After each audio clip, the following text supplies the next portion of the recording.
ಗಣೇಶ ಚತುರ್ಥಿ. ಶ್ರೇಯಾಂಸಿ ಬಹು ವಿಘ್ನಾನಿ. ಶುಭ ಕಾರ್ಯಗಳಿಗೆ ವಿಘ್ನಗಳು ಜಾಸ್ತಿ. ಕೆಟ್ಟ ಕೆಲಸ ಮಾಡಲೇಬೇಕು ಅಂತ ಹೊರಟ್ರೆ ವಿಘ್ನ ಬರೋದೇ ಇಲ್ಲ, ಬೇಗ ಆಗಿಬಿಡುತ್ತೆ. ಶುಭ ಕಾರ್ಯಗಳನ್ನು ಮಾಡಬೇಕು ಅಂದರೆ ಹೆಜ್ಜೆ ಹೆಜ್ಜೆಗೆ ವಿಘ್ನಗಳು ಬರುತ್ತೆ.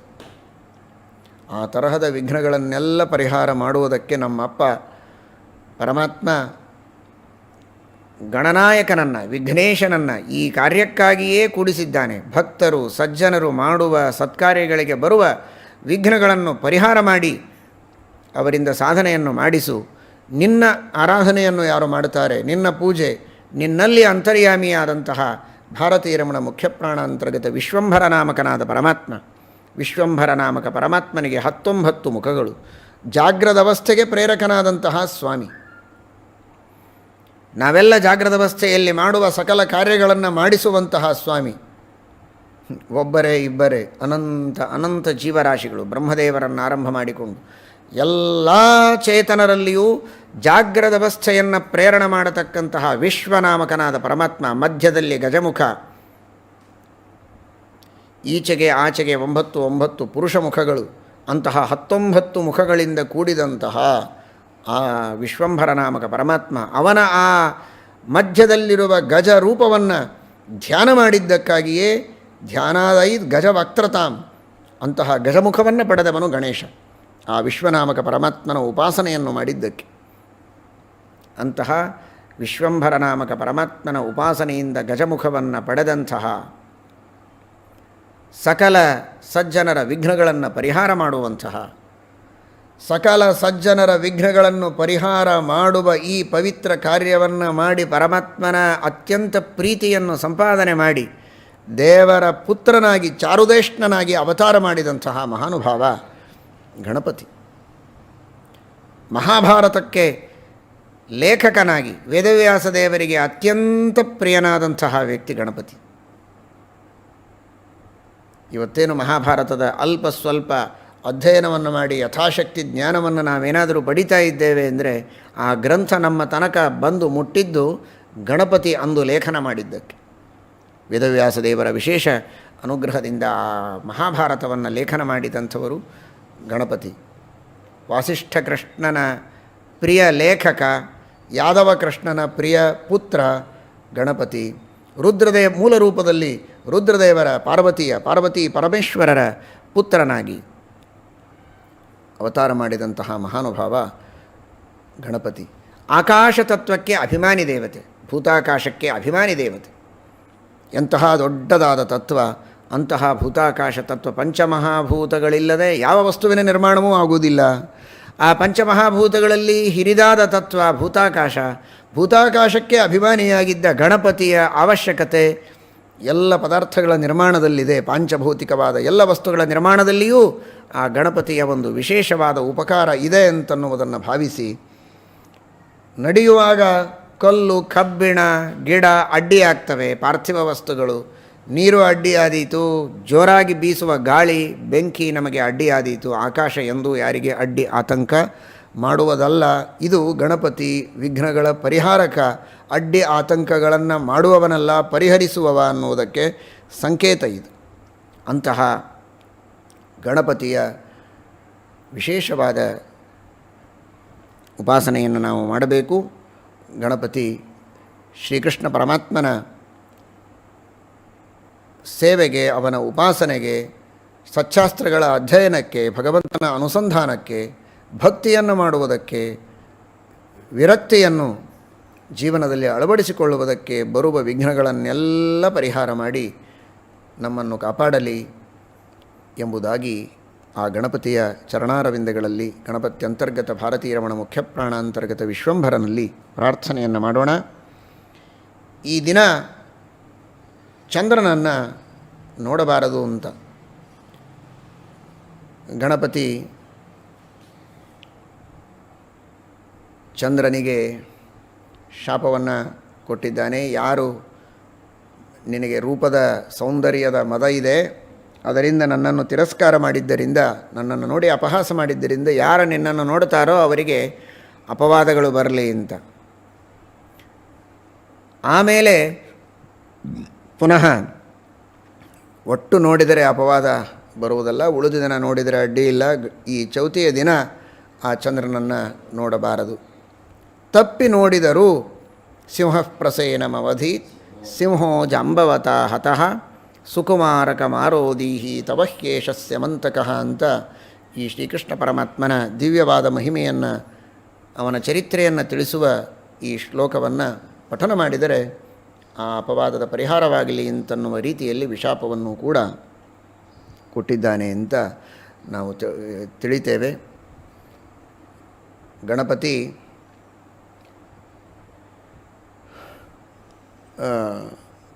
18ನೆಯ ಕಕ್ಷೆಯಲ್ಲಿ ಬರುವಂಥವನು, ಚಂದ್ರ 12ನೆಯ ಕಕ್ಷೆಯಲ್ಲಿ ಬರುವಂಥವನು. ಚಂದ್ರ ದೊಡ್ಡವ, ಗಣಪತಿ ತಾರತಮ್ಯದಲ್ಲಿ ಚಿಕ್ಕವನಾಗಿದ್ದರೂ ಕೂಡ ಚಿಕ್ಕವರು ಕೊಟ್ಟ ಶಾಪಗಳನ್ನು ಭಗವಂತನ ಆಜ್ಞೆಯಂತೆ ದೊಡ್ಡವರು ಸ್ವೀಕಾರ ಮಾಡ್ತಾರೆ. ಇದರರ್ಥ ಚಿಕ್ಕ ದೇವತೆಗಳು ದೊಡ್ಡವರಿಗಿಂತಲೂ ದೊಡ್ಡವರಾದರು ಅಂತ ತಾತ್ಪರ್ಯ ಅಲ್ಲ. ಭಗವಂತನ ಆಜ್ಞೆಯಂತೆ ಅವರು ಕೊಟ್ಟ ಶಾಪವನ್ನು ಸ್ವೀಕಾರ ಮಾಡಿ ಭಗವತ್ ಸಂಕಲ್ಪದಂತೆ ಅವರು ವರ್ತನೆ ಮಾಡ್ತಾರೆ ಎಂಬುದಾಗಿ ನಾವು ತಿಳಿಯಬೇಕು.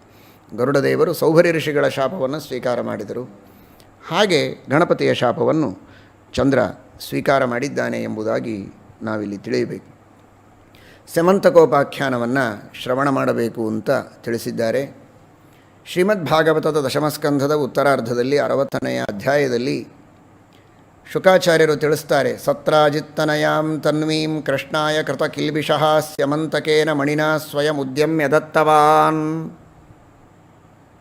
ಸತ್ರಾಜಿತ್ ರಾಜ ತನ್ನ ಮಗಳಾದಂತಹ ಸತ್ಯಭಾಮಿಯನ್ನು ಕೊಟ್ಟು ಮದುವೆ ಮಾಡ್ತಾನೆ. ಶ್ರೀಕೃಷ್ಣ ಪರಮಾತ್ಮನಿಗೆ ಸಮಂತಕ ಮಣಿಯನ್ನು ದಕ್ಷಿಣೆಯಾಗಿ ಜೊತೆಗೆ ಸೇರಿಸಿಕೊಟ್ಟು ಮದುವೆ ಮಾಡಿಕೊಟ್ಟ ಅಂತ ಶುಕಾಚಾರ್ಯರು ಹೇಳಿದಾಗ ಪರೀಕ್ಷಿತ್ ರಾಜರು ಅದರ ಪೂರ್ಣ ಇತಿಹಾಸವನ್ನು ತಿಳಿಸಬೇಕು ಅಂತ ಕೇಳ್ತಾರೆ. ಏನಿದು ಸಮಂತಕ ಮಣಿ, ಯಾಕೆ ಬಂತು, ಹೇಗೆ ಇತ್ಯಾದಿ. ಶುಕಾಚಾರ್ಯರು ಹೇಳ್ತಾರೆ, ಸೂರ್ಯನನ್ನು ಕುರಿತು ತಪಸ್ಸು ಮಾಡಿದ್ದಾನೆ ಸತ್ರಾಜಿತ್. ಸೂರ್ಯಾಂತರ್ಗತನಾದಂತಹ ನಾರಾಯಣ ಪ್ರಸನ್ನನಾದ. ಬಹಳ ಪ್ರೀತಿ ಸತ್ರಾಜಿತನ ಮೇಲೆ ಸೂರ್ಯನಿಗೆ. ಸಖ ಅಂತಾರೆ. ಸೂರ್ಯ ಭಕ್ತಸ್ಯ ಪರಮಸ್ಸಖ, ಪ್ರೀತಿಯ ಗೆಳೆಯನಂತೆ, ಅರ್ಥಾತ್ ಉತ್ತಮ ದೇವತೆ.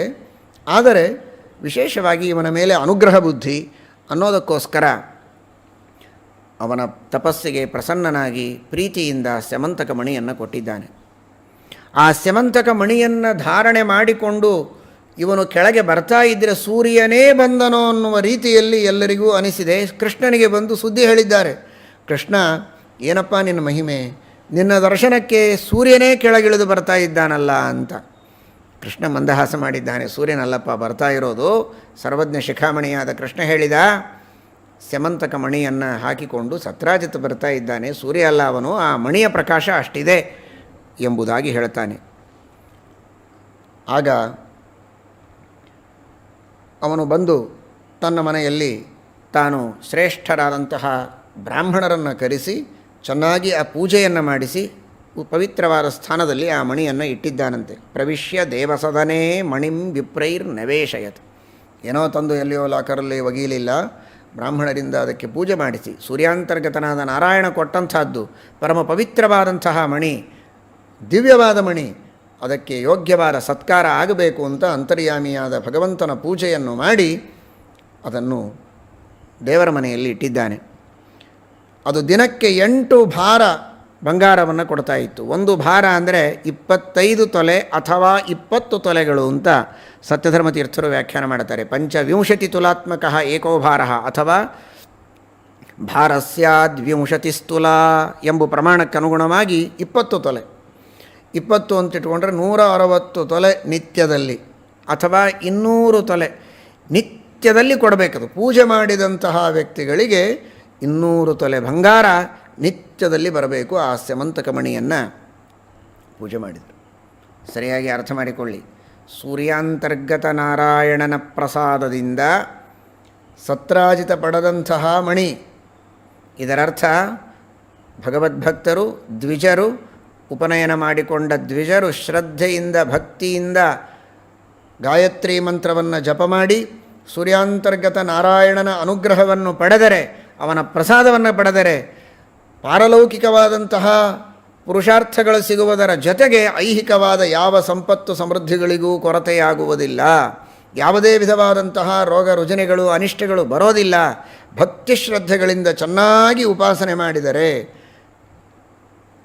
ನಮ್ಮ ಭಕ್ತಿಯಲ್ಲಿ, ಶ್ರದ್ಧೆಯಲ್ಲಿ, ವಿಧಿವಿಧಾನದಲ್ಲಿ, ಅನುಷ್ಠಾನದಲ್ಲಿ ಕೊರತೆಯಾದರೆ ಫಲದಲ್ಲಿ ಕೊರತೆ, ಆದರೆ ಶಾಸ್ತ್ರದಲ್ಲಿ ಹೇಳಿದಂತಹ ಉಪಾಯದಲ್ಲಿ ಯಾವುದೇ ವಿಧವಾದಂತಹ ನ್ಯೂನತೆ ಇಲ್ಲ. ನಮ್ಮ ಅನುಷ್ಠಾನ ಚೆನ್ನಾಗಿರಬೇಕು, ಅದನ್ನು ಇಲ್ಲಿ ತಿಳಿಸಿಕೊಡ್ತಾರೆ.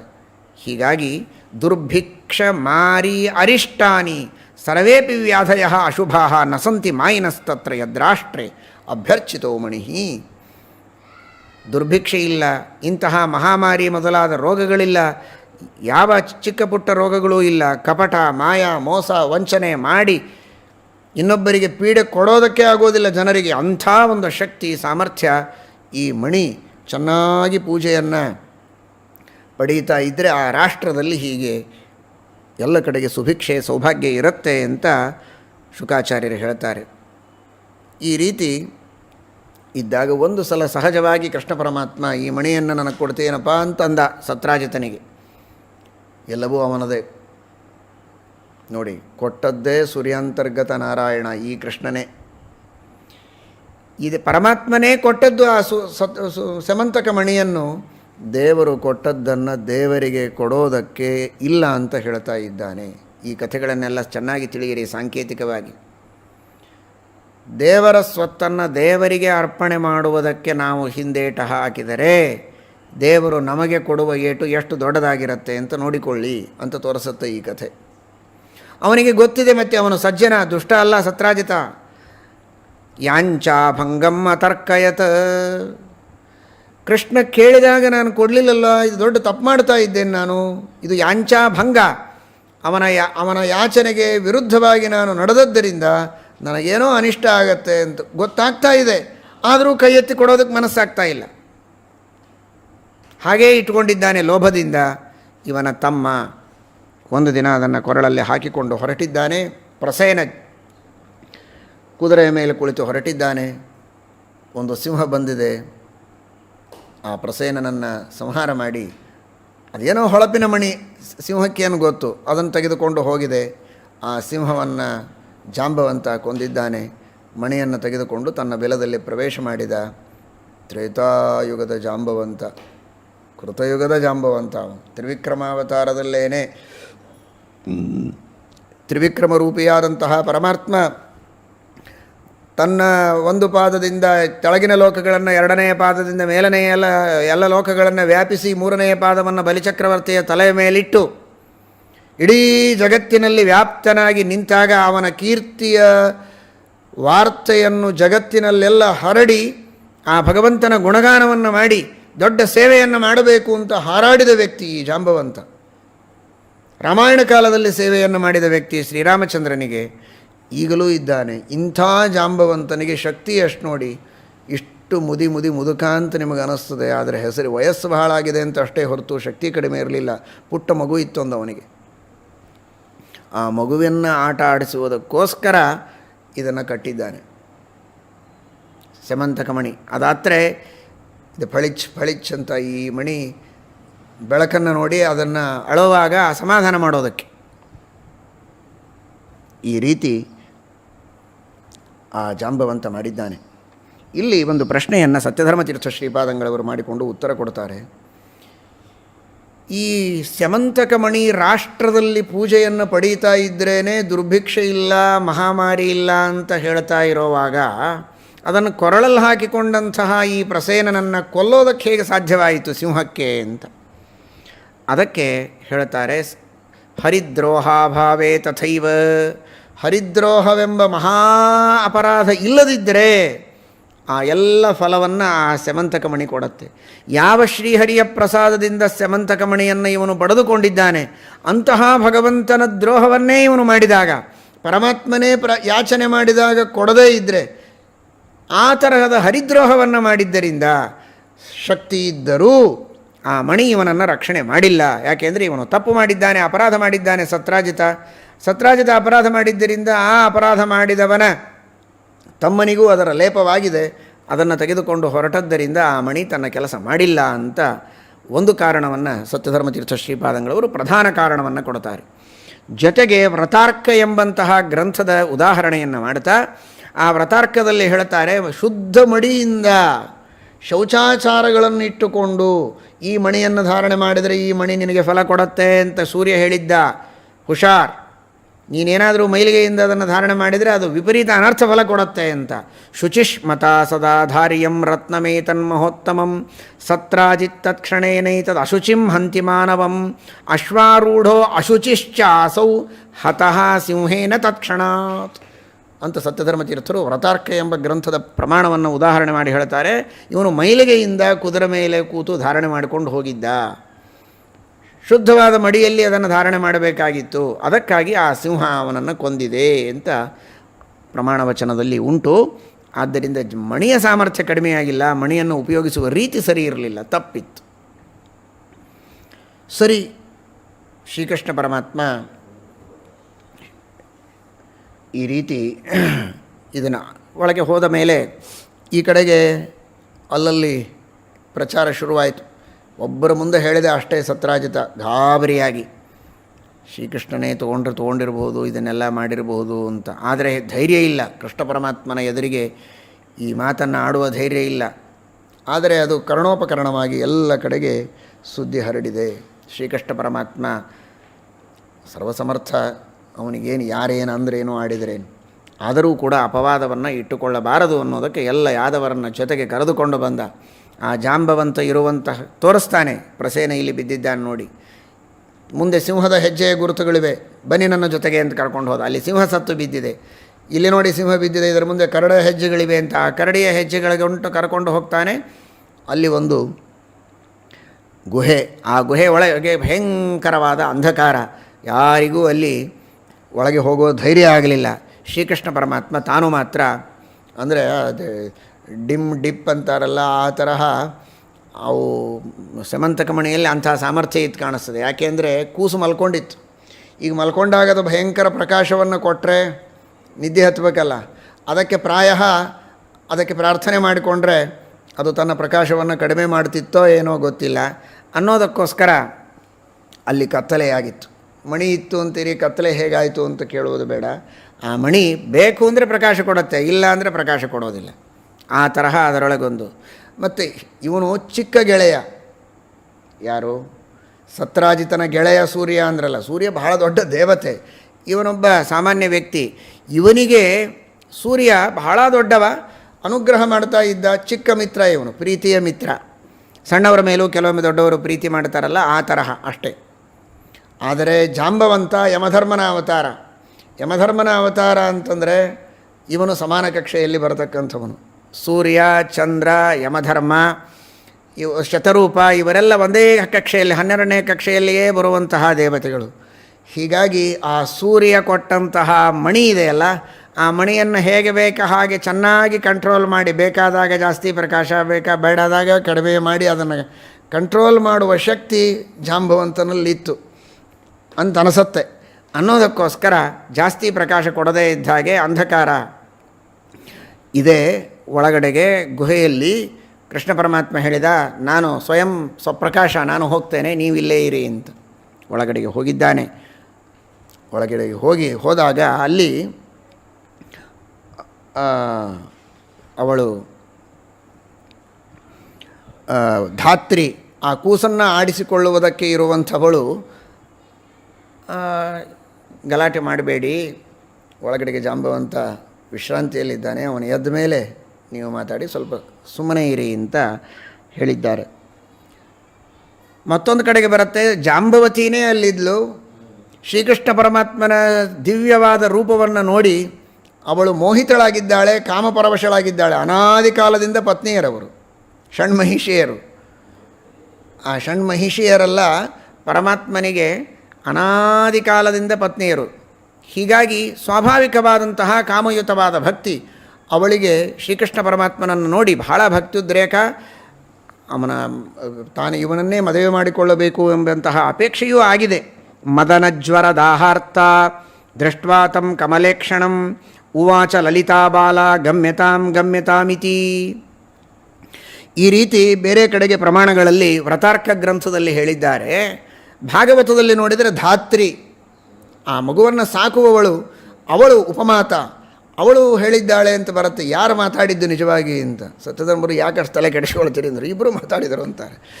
ಉಪಮಾತ ಅವಳು ಮಾತಾಡಿದ್ದಾಳೆ, ಮಗಳು ಅರ್ಥಾತ್ ಆ ಕೂಸಿನ ಅಕ್ಕ ಜಾಂಬವತಿ ಅವಳು ಕೂಡ ಮಾತನಾಡಿದ್ದಾಳೆ ಅಂತ, ಇಬ್ಬರೂ ಮಾತನಾಡಿದ್ದಾರೆ ಅಂತ ತಿಳ್ಕೊಳ್ಳಿ.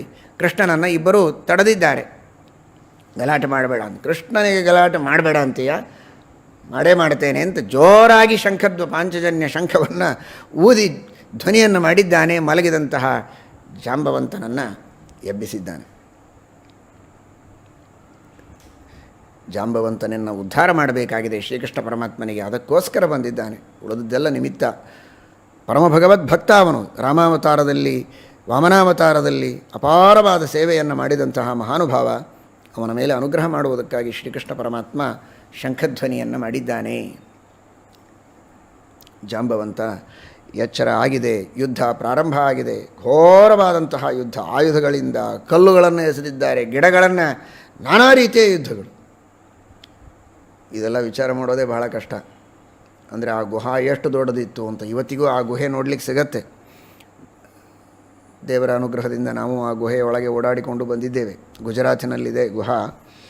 ಆ ಗುಹೆಯೊಳಗೆ ಇವರಿಗೆ ಇಂತಿಂಥ ದೊಡ್ಡ ಕಲ್ಲುಗಳು, ಗಿಡಗಳು ಎಲ್ಲ ಹೇಗೆ ಸಿಕ್ಕವು, ಅಥವಾ ಪ್ರಸಂಗ ಬಂದರೆ ಇರಲಿ ಯುದ್ಧಕ್ಕೆ ಅಂತ ಗಿಡಗಳನ್ನು, ಕಲ್ಲುಗಳನ್ನು ತಂದಿಟ್ಕೊಂಡಿದ್ನೋ ಹೇಗೆ, ಆಗಿನ ಕಾಲದಲ್ಲಿ ಆ ಗುಹೆಯೇ ಅಷ್ಟು ದೊಡ್ಡದಾಗಿತ್ತೋ ಹೇಗೆ ಏನೋ.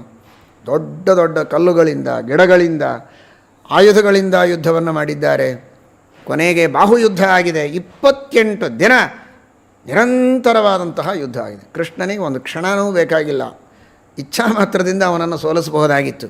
ಆದರೆ ಕೃಷ್ಣನ ಜೊತೆಗೆ, ರಾಮನ ಜೊತೆಗೆ ಯುದ್ಧ ಆಡಬೇಕು ಅಂತ ಅವನಿಗೊಂದು ಅಪೇಕ್ಷೆ ಇತ್ತು. ಅವನು ಬೇಡ್ಕೊಂಡಿದ್ದ ವರ, ಈ ಅವತಾರದಲ್ಲಿ ಬೇಡ, ಮುಂದಿನ ಅವತಾರದಲ್ಲಿ ನಿನಗೆ ಅನುಗ್ರಹ ಮಾಡುತ್ತೇನೆ ಅಂತ ಕೃಷ್ಣ ಹೇಳಿದ್ದಕ್ಕೆ ಅವನ ಜೊತೆಗೆ ಯುದ್ಧ ಆಡಿ ಆಮೇಲೆ ಚೆನ್ನಾಗಿ ಮೈ ನುಣ್ಣಗಾಗಿದೆ. ಆಗ ಅವನಿಗೆ ಅನ್ನಿಸ್ತು, ಇದು ಸಾಮಾನ್ಯರಿಗೆ ಆಗೋದಲ್ಲ, ಇವನು ಸಾಕ್ಷಾತ್ ನನ್ನ ಪ್ರಭು ಶ್ರೀರಾಮಚಂದ್ರನೇ ಇವನು ಅಂತ ತಿಳಿದುಕೊಂಡಿದ್ದಾನೆ. ಜಾನೇ ತ್ವಾಂ ಸರ್ವಭೂತಾನಾಂ ಪ್ರಾಣ ಓಜಸ್ಸಹೋಬಲಂ ವಿಷ್ಣುಂ ಪುರಾಣಪುರುಷಂ ಪ್ರಭವಿಷ್ಣುಂ ಅಧೀಶ್ವರಂ. ಶ್ರೀಮನ್ಯಾಯಸುಧಾ ಗ್ರಂಥದಲ್ಲಿ ಇವುಗಳನ್ನೆಲ್ಲ ಉದಾಹರಣೆ ಮಾಡ್ತಾರೆ. ಪರಮಾತ್ಮನ ರೂಪಗಳಿಗೆ ಅಭೇದ ಇದೆ ಅಂತ ತಿಳಿಸುವ ಸಂದರ್ಭದಲ್ಲಿ ಅನುವ್ಯಾಖ್ಯಾನ ನ್ಯಾಯಸುಧಾ ವಾಕ್ಯಾರ್ಥಚಂದ್ರಿಕಾದಿ ಗ್ರಂಥಗಳಲ್ಲಿ ಈ ಎಲ್ಲ ವಿಚಾರಗಳನ್ನು ತಿಳಿಸ್ತಾರೆ. ರಾಮನೇ ಶ್ರೀಕೃಷ್ಣ ಪರಮಾತ್ಮ ಅನ್ನುವಂತಹ ಸ್ಪಷ್ಟವಾದ ಜ್ಞಾನ ಜಾಂಬವಂತನಿಗೆ ಇತ್ತಲ್ವೋ, ಆ ಜಾಂಬವಂತನ ಮಹಾದೇವತೆಯ ಪ್ರತ್ಯಕ್ಷವೇ ಭಗವಂತನ ರೂಪಗಳಿಗೆ ಅಭೇದವಿದೆ ಎನ್ನುವ ವಿಷಯದಲ್ಲಿ ಪ್ರಮಾಣ ಎಂಬುದಾಗಿ ಶ್ರೀಮದ್ ಆಚಾರ್ಯರು ತಿಳಿಸಿದ್ದನ್ನು ನಾವು ಕಾಣುತ್ತೇವೆ. ಇದೇ ಪ್ರಸಂಗವನ್ನು ಜಾನೇ ತ್ವಾಂ ಸರ್ವಭೂತಾನಾಂ, ಎಲ್ಲ ಜೀವರಾಶಿಗಳ ಚೇಷ್ಟಾ ಶಕ್ತಿಯನ್ನು, ಓಜಸ್ಶಕ್ತಿ, ತಡೆಯುವ ಶಕ್ತಿ, ಅವಷ್ಟಂಭ ಶಕ್ತಿ, ಸಹನಶೀಲತೆ, ದೈಹಿಕ ಬಲ ಎಲ್ಲವೂ ನಿನ್ನ ಅಧೀನ. ಅಂತಹ ನಿನ್ನ ಜೊತೆಗೆ ನಾನು ಯುದ್ಧ ಆಡ್ತಾ ಇದ್ದೇನಲ್ಲ, ನನ್ನ ತಪ್ಪನ್ನು ಕ್ಷಮೆ ಮಾಡು ಅಂತ ಪರಮಾತ್ಮ ಅಂತಾನೆ. ನೀನು ಬೇರೆ ಯಾರಲ್ಲ, ನಮ್ಮ ಪ್ರಭು ಶ್ರೀರಾಮಚಂದ್ರನೇ ನೀನು. ಯಸ್ಸೇಷದುತ್ಕಲಿತ ರೋಷ ಕಟಾಕ್ಷ ಮೋಕ್ಷೈ ವರ್ತ್ಮಾದಿಶತ್ ಕ್ಷುಭಿತನಕ್ರ ತಿಮಿಂಗಿ ಲೋಬ್ಧಿ ಸೇತು ಕೃತ ಸ್ವಯಶ ಉಜ್ವಲಿತಾಚ ಲಂಕಾ ರಕ್ಷಸ್ಸಿರಾಂಶಿ ಭುವಿಪೇತು ರಿಷಿಕ್ಷತಾನಿ. ನಿನ್ನ ಕ್ರೋಧದ ಕಟಾಕ್ಷದಿಂದಲೇ ಸಮುದ್ರ ಕ್ಷುಬ್ಧವಾಗಿ ಹೋಯಿತು, ದಾರಿ ಕೊಟ್ಟಿದೆ, ಸೇತುವೆಯನ್ನು ಕಟ್ಟಿದಿರಿ, ರಾಕ್ಷಸರ ಸಂಹಾರ ಮಾಡಿದ್ದು ಅದೆಲ್ಲ ನನಗೆ ನೆನಪನಾಗ್ತಾ ಇದೆ. ಆ ಶ್ರೀರಾಮಚಂದ್ರನೇ ನೀನು ಎಂಬುದಾಗಿ ಜಾಂಬವಂತ ತಿಳಿಸಿಕೊಟ್ಟಿದ್ದಾನೆ. ಶುದ್ಧವಾದ ನಿಷ್ಕಾಮವಾದ ಪ್ರೋಜ್ಜಿತ ಕೈತವ ಧರ್ಮ ಪ್ರೋಜ್ಜಿತ ಕೈತವ. ಆ ಪ್ರೋಜ್ಜಿತ ಕೈತವ, ನಿಷ್ಕಪಟವಾದ ನಿಷ್ಕಾಮವಾದ ಧರ್ಮ ಇದೆಯಲ್ಲ, ಆ ಧರ್ಮದ ಪ್ರತೀಕವೇ ಜಾಂಬವಂತ. ಅಂದರೆ ಜಾಂಬವಂತ ಅಂದರೆ ಯಮಧರ್ಮನ ಅವತಾರ. ಆ ಶುದ್ಧವಾದಂತಹ ಧರ್ಮ, ಆ ಶುದ್ಧವಾದಂತಹ ಧರ್ಮ ಇದು ಭಗವಂತನಿಗೆ ಪ್ರಿಯವಾದದ್ದು. ಅಂತಹ ಪರಮಾತ್ಮ ಆ ಧರ್ಮಾಭಿಮಾನಿಯಾದಂತಹ ಜಾಂಬವಂತನ ಮೇಲೆ ಪ್ರಸನ್ನನಾಗಿದ್ದಾನೆ. ಇದರರ್ಥ ನಾವೆಲ್ಲ ಶುದ್ಧವಾದ ಧರ್ಮವನ್ನು ಪರಿಪಾಲನೆ ಮಾಡಿದರೆ ನಮ್ಮ ಮೇಲೆ ಪರಮಾತ್ಮ ಪ್ರಸನ್ನನಾಗಿ ಅನುಗ್ರಹ ಮಾಡುತ್ತಾನೆ ಅಂತನ್ನುವುದನ್ನು ನಾವು ತಿಳಿಯಬೇಕು. ತನ್ನ ಏನಿಲ್ಲ 28 ದಿನ ಯುದ್ಧ, ಕೆಲವು ಕಡೆಗೆ ಹರಿವಂಶದಲ್ಲಿ 21 ದಿನ ಅಂತಿದೆ, ವ್ರತಾರ್ಕದಲ್ಲಿಯೂ ಕೂಡ 21 ದಿನ ಅಂತಿದೆ. ಅದಕ್ಕೆ ಸತ್ಯಧರ್ಮ ತೀರ್ಥರು ವಿರೋಧ ಪರಿಹಾರ ಮಾಡ್ತಾರೆ. 28 ದಿನ ಯುದ್ಧ ಮಾಡಿದ್ದು, 7 ದಿನಗಳವರೆಗೆ ಹೊರಗಡೆಗೆ ಅವರು ಕಾಯ್ತಾ ಇದ್ದರು ಯಾದವರು. ಕೃಷ್ಣ ಈಗ ಬರ್ಬೋದು, ಆಗ ಬರ್ಬೋದು. 7 ದಿನ ಕಾಯ್ದು ಅವರು ಹೊರಟರು. ಅವರು ಹೊರಟ ಮೇಲೆ ಕೃಷ್ಣ ಯುದ್ಧ ಮಾಡಿದ್ದು 21 ದಿನ, ಸೇರಿಸಿದ್ರೆ 28 ಆಯಿತು. ಹೀಗೆ ಅದು 28. ಹೀಗಾಗಿ ಭಾಗವತಕ್ಕೂ ಹರಿವಂಶಕ್ಕೂ ವಿರೋಧವಿಲ್ಲ ಎಂಬುದಾಗಿ ವ್ರತಾರ್ಕಕ್ಕೂ ಕೂಡ ಯಾವುದೇ ರೀತಿಯ ವ್ಯತ್ಯಾಸ ಇಲ್ಲ ಅಂತ ಸತ್ಯಧರ್ಮತೀರ್ಥ ಶ್ರೀಪಾದಂಗಳವರು ತಿಳಿಸಿಕೊಡ್ತಾರೆ. ಆ ರೀತಿ ಯುದ್ಧ ಎಲ್ಲ ಮಾಡಿ ಅಷ್ಟು ಶ್ರಮ ಆಗಿತ್ತಲ್ಲ, ಮುಂದೆ ಏನು ಮಾಡಿದ? ಹೀಗೆ ಸುಮ್ಮನೆ ಕೈ ಆಡಿಸಿದಷ್ಟೆ. ಅಭಿಮೃಶ್ಯಾರವಿಂದಾಕ್ಷ, ಸುಮ್ಮನೆ ಒಂದು ತನ್ನ ಹಸ್ತಸ್ಪರ್ಶ, ಅಮೃತಮಯವಾದ ಹಸ್ತದ ಸ್ಪರ್ಶ ಮಾಡೋ ಮಾತ್ರದಿಂದ ಅವನಿಗೆ ನವತಾರುಣ್ಯ ಬಂದಿದೆ. ಯಾವ ನೋವು ಇಲ್ಲ, ಯಾವ ದುಃಖವೂ ಇಲ್ಲ. ತನ್ನ ಮಗಳಾದ ಜಾಂಬವತಿಯನ್ನು, ಆ ಶ್ರೇಷ್ಠವಾದ ಸಮಂತಕ ಮಣಿಯನ್ನೂ ಕೊಟ್ಟು ವರದಕ್ಷಿಣೆಯಾಗಿ ಮದುವೆ ಮಾಡಿಕೊಟ್ಟು ಕಳಿಸಿದ್ದಾನೆ. 6 ಜನ, ಜಾಂಬವತಿ, ಮಿತ್ರವಿಂದ, ಲಕ್ಷಣ, ಕಾಲಿಂದಿ, ನೀಲ, ಭದ್ರ, ಈ 6 ಜನರು ಷಣ್ಮಹಿಷಿಯರು. ಅನಾದಿ ಕಾಲದಿಂದಲೂ ಭಗವಂತನ ಪತ್ನಿಯರು. ಎಂಥ ದೊಡ್ಡ ಯೋಗ್ಯತೆ ಇವರದು. ತಾರತಮ್ಯದಲ್ಲಿ 6ನೆಯ ಕಕ್ಷೆಯಲ್ಲಿ ಬರ್ತಾರೆ. ಗರುಡದೇವರ ಪತ್ನಿ ಸೌಪರ್ಣಿ, ವಾರಣಿ, ಉಮಾ, ಈ 3ವರಿಗಿಂತಲೂ ಮೇಲಿನ ಕಕ್ಷೆ ಈ ಷಣ್ಮಹಿಷಿಯರು. ಅವರು 7ನೇ ಕಕ್ಷೆ ಆದರೆ ಇವರು 6ನೆಯ ಕಕ್ಷೆ. ಗರುಡಶೇಷ ರುದ್ರರ ನಂತರ ಇವರ ಸ್ಥಾನ, ಅಂತಹ ದೊಡ್ಡ ಸ್ಥಾನ. ಅದರಲ್ಲಿಯೂ ಜಾಂಬವತಿಯಲ್ಲಿ ವಿಶೇಷವಾಗಿ ಲಕ್ಷ್ಮೀದೇವಿಯ ಸನ್ನಿಧಾನ. ಹೀಗಾಗಿ ಅಂತಹ ಜಾಂಬವತಿಯನ್ನು ಪರಮಾತ್ಮ ಮದುವೆಯಾಗಿದ್ದಾನೆ ಎಂಬುದಾಗಿ ರಾಮೇಣ ತುಲ್ಯ ಜಾಂಬವತಿ ಪ್ರಿಯತ್ವೇ ಅಂತಾರೆ ಶ್ರೀಮದಾಚಾರ್ಯ. ಪರಮಾತ್ಮನ ವಿಶೇಷ ಪ್ರೀತಿ ಪಾತ್ರಳಾದಾಗ, ಲಕ್ಷ್ಮೀ ಸನ್ನಿಧಾನ ವಿಶೇಷ ಇದ್ದಾಗ, ಅವಳು 5ನೆಯ ಕಕ್ಷೆಯಲ್ಲಿರತಕ್ಕಂತಹ ಶೇಷದೇವರು ಬಲರಾಮದೇವರಿಗೆ ಸಮಾನಳಾಗ್ತಾಳೆ. ಆ ಸಂದರ್ಭದಲ್ಲಿ ಮಾತ್ರ. ಇನ್ನುಳಿದ ಸಂದರ್ಭದಲ್ಲಿ ಪ್ರದ್ಯುಮ್ನತೋ ವಿಂಶಗುಣಾಧಿಕಾಸ್ಯು ಅಂತ 8ನೆಯ ಕಕ್ಷೆಯಲ್ಲಿರತಕ್ಕಂತಹ ಇಂದ್ರಕಾಮರು ಪ್ರದ್ಯುಮ್ನ, ಅವನಿಗಿಂತಲೂ 20 ಗುಣ ಅಧಿಕ ಆಗ್ತಾರೆ ಎಂಬುದಾಗಿ ತಿಳಿಸಿಕೊಟ್ಟಿದ್ದಾರೆ. ಈ ರೀತಿಯ ಆ ಜಾಂಬವತಿಯನ್ನು ಮದುವೆ ಮಾಡಿಕೊಂಡು ಪರಮಾತ್ಮ ಬಂದಿದ್ದಾನೆ. ಇಲ್ಲೆಲ್ಲ ಚಿಂತಾಕ್ರಾಂತರಾಗಿ ದುರ್ಗಾದೇವಿಯ ಉಪಾಸನೆಯನ್ನು ಮಾಡ್ತಾ ಇದ್ದಾರೆ. ರುಕ್ಮಿಣಿ ಸರ್ವಜ್ಞಳು ಗೊತ್ತು, ಆದರೆ ಇನ್ನುಳಿದವರೆಲ್ಲ ವಸುದೇವಾದಿಗಳು ದುರ್ಗೆಗೆ ಶರಣು ಹೋಗಿದ್ದಾರೆ. ದುರ್ಗಾದೇವಿಯ ಪ್ರಸಾದ ಅನುಗ್ರಹ ಆದದ್ದೇ ತಡ ಈ ಕಡೆಗೆ ಶ್ರೀಕೃಷ್ಣ ಪರಮಾತ್ಮ ಜಾಂಬವತಿ ಸಮೇತನಾಗಿ ಪ್ರತ್ಯಕ್ಷನಾಗಿದ್ದಾನೆ. ಪರಮಾನಂದ ಭರಿತರಾಗಿದ್ದಾರೆ. ಸತ್ರಾಜಿತನಿಗೆ ಸಭಾ ಮಧ್ಯದಲ್ಲಿ ಈ ಮಣಿಯನ್ನು ಕೃಷ್ಣ ಕೊಟ್ಟ. ನನ್ನ ಮೇಲೆ ಅಪವಾದ ಹಾಕಬೇಡ, ಇವರೆಲ್ಲ ಸಾಕ್ಷಿ ಇದ್ದಾರೆ ನೋಡು ಅಂತ. ಅವನಿಗೆ ಬಹಳ ಮುಜುಗರ ಆಯಿತು. ಕೃಷ್ಣನ ಬಗ್ಗೆ ನಾನು ಹೀಗೆ ತಪ್ಪು ಮಾತನಾಡಿದನಲ್ಲ ಅಂತ ಮುಖ ತೋರಿಸಲಿಕ್ಕಾಗದೆ ಏನು ಮಾಡಬೇಕು ಗೊತ್ತಾಗಲಿಲ್ಲ. ಸತ್ಯಭಾಮೆಯನ್ನು, ತನ್ನ ಮಗಳು ಸಾಕ್ಷಾತ್ ಮಹಾಲಕ್ಷ್ಮಿಯ ಅವತಾರಳಾದ ಸತ್ಯಭಾಮಾದೇವಿಯನ್ನು ಹಾಗೂ ಆ ಸಮಂತಕ ಮಣಿಯನ್ನು ಸೇರಿ ಶ್ರೀಕೃಷ್ಣ ಪರಮಾತ್ಮನಿಗೆ ಕೊಟ್ಟ. ನೋಡಿ, ಒಂದೇ ಮಣಿಯ ಹಿನ್ನೆಲೆಯಲ್ಲಿ ಇಬ್ಬರ ಜೊತೆಗೆ ಮದುವೆ ಆಯಿತು. ಜಾಂಬವತಿ ಹಾಗೂ ಸತ್ಯಭಾಮ ಇಬ್ಬರನ್ನು ಪರಮಾತ್ಮ ಸ್ವೀಕರಿಸಿದ್ದಾನೆ. ಆ ಮಣಿಯನ್ನು ಮಾತ್ರ ಸ್ವೀಕಾರ ಮಾಡಲಿಲ್ಲ. ನೀನೇ ಇಟ್ಕೋ, ಯಾಕೆಂದರೆ ಅದನ್ನು ಪೂಜೆ ಮಾಡಬೇಕು ಅಂತಿದೆ. ನಾನು ಪೂಜೆ ಮಾಡೋದೆಲ್ಲ ನನಗೆ ಗೊತ್ತಿಲ್ಲ. ಎಲ್ಲ ಪೂಜಕರಲ್ಲಿ ಅವನಿದ್ದು ಪೂಜೆ ಮಾಡ್ತಾನೆ ನಿಜ. ಆದರೂ ಈ ಸಂದರ್ಭದಲ್ಲಿ ಸತ್ರಾಜಿತನಿಗೆ ಆ ಸೌಭಾಗ್ಯ ಇರಲಿ ಅಂತ ನೀನೇ ಪೂಜೆ ಮಾಡು, ಆದರೆ ಬಂದ ಆ 8 ಭಾರ ಬಂಗಾರ ಮಾತ್ರ ನನ್ನ ಮನೆಗೆ ಕಳಿಸು ಅಂತ ಕೃಷ್ಣ ಪರಮಾತ್ಮ ಸತ್ರಾಜಿತನಿಗೆ ಆದೇಶವನ್ನು ಮಾಡಿದ್ದಾನೆ. ಈ ಕಥೆಯನ್ನು ಕೇಳಬೇಕು, ಈ ಶ್ಲೋಕವನ್ನು ಹೇಳಬೇಕು. ಸಿಂಹಪ್ರಸೇನಮವಧೀತ್ ಸಿಂಹೋ ಜಾಂಬವತ ಹತಃ ಸುಕುಮಾರಕ ಮಾರೋದೀಹಿ ತವಹ್ಯೇಷಸ್ಯ ಮಂತಕಃ ಅಂತ ಇದನ್ನು ಶ್ಲೋಕ ಹೇಳಿ ಈ ಕಥೆಯನ್ನು ಸ್ಮರಣೆ ಮಾಡಬೇಕು. ನಾವು ನಿಷ್ಕಾಮವಾದಂತಹ ಧರ್ಮವನ್ನು ಮಾಡಬೇಕು. ಸೂರ್ಯಾಂತರ್ಗತ ನಾರಾಯಣನ ಉಪಾಸನೆಯನ್ನು ಗಾಯತ್ರಿಯ ಮೂಲಕ ಚೆನ್ನಾಗಿ ಮಾಡಬೇಕು. ಪರಮಾತ್ಮನ ವಸ್ತುವನ್ನು ಪರಮಾತ್ಮನಿಗೆ ಸಮರ್ಪಣೆ ಮಾಡುವುದಕ್ಕೆ ಹಿಂದೆ ಮುಂದೆ ನೋಡಬಾರದು. ಪರಮಾತ್ಮನಿಗೆ ಕೊಡೋದು ಅಂದರೆ ಧರ್ಮ ಕಾರ್ಯಗಳಿಗೆ, ಯಜ್ಞ ಯಾಗಾದಿಗಳಿಗೆ, ಸತ್ಕರ್ಮಗಳಿಗೆ ಆ ದೇವರೇ ಕೊಟ್ಟ ವಸ್ತುವನ್ನು ದೇವರಿಗೆ ಅರ್ಪಣೆ ಮಾಡುವುದಕ್ಕೆ ಎಂದಿಗೂ ನಾವು ಹಿಂದೆ ಮುಂದೆ ನೋಡುವುದಲ್ಲ. ಅದರಿಂದ ನಮಗೆ ಅನರ್ಥವಾಗತ್ತೆ. ಉದಾರವಾದ ಮನಸ್ಸಿನಿಂದ ದೇವರ ಭಗವದ್ಭಕ್ತರ ಸೇವೆಗಾಗಿ ಸದ್ವಿನಿಯೋಗವನ್ನು ಮಾಡಬೇಕು ಎಂಬ ಸಂದೇಶವನ್ನು ಕೂಡ ಈ ಕಥೆ ನಮಗೆ ನೀಡುತ್ತಾ ಇದೆ. ಮುಖ್ಯವಾಗಿ ಸಮಂತಕ ಮಣಿ ಇರುವ ಸ್ಥಳದಲ್ಲಿ ದುರ್ಭಿಕ್ಷೆ, ಮಹಾಮಾರಿ, ಅರಿಷ್ಟ, ರೋಗಗಳು, ವ್ಯಾಧಿಗಳು ಇರೋದಿಲ್ಲ ಅನ್ನುವ ವರ್ಣನೆಯನ್ನು ಮಾಡಿದ್ದಾರೆ. ಈ ಮಹಾಮಾರಿಯ ಪ್ರಸಂಗದಲ್ಲಿ ಈ ಸಮಂತಕ ಉಪಾಖ್ಯಾನದ ಶ್ರವಣವನ್ನು ಮಾಡಿದ್ದೇವೆ. ಮಣಿ ಇವತ್ತು ನಮ್ಮಲ್ಲಿಲ್ಲ, ಆದರೆ ಆ ಮಣಿಯಲ್ಲಿ ಅಂತರ್ಯಾಮಿಯಾಗಿದ್ದು ಈ ಶಕ್ತಿಯನ್ನು ಕೊಟ್ಟಂತಹ ಸೂರ್ಯಾಂತರ್ಗತ ನಾರಾಯಣ ಅಂದೂ ಇದ್ದ, ಇವತ್ತಿಗೂ ಇದ್ದಾನೆ, ಇನ್ನೆಂದಿಗೂ ಇರ್ತಾನೆ. ಏಕಪ್ರಕಾರ, ಶಶ್ವತ ಏಕಪ್ರಕಾರನಾಗಿ ಆ ಸ್ಯಮಂತಕ ಮಣಿಯಲ್ಲಿ ಆ ಶಕ್ತಿಯನ್ನು ಕೊಟ್ಟ ಸೂರ್ಯಾಂತರ್ಗತ ನಾರಾಯಣನ ಸ್ಮರಣೆಯನ್ನು ಮಾಡಿ ಅವನ ಅನುಗ್ರಹದಿಂದ ಈ ಎಲ್ಲ ರೋಗಗಳನ್ನು ಪರಿಹಾರ ಮಾಡಿಕೊಳ್ಳೋಣ. ಆ ಪರಮಾತ್ಮನ ಸೇವೆಯನ್ನು ಮಾಡೋಣ. ಶ್ರೀಕೃಷ್ಣಾರ್ಪಣಮಸ್ತು.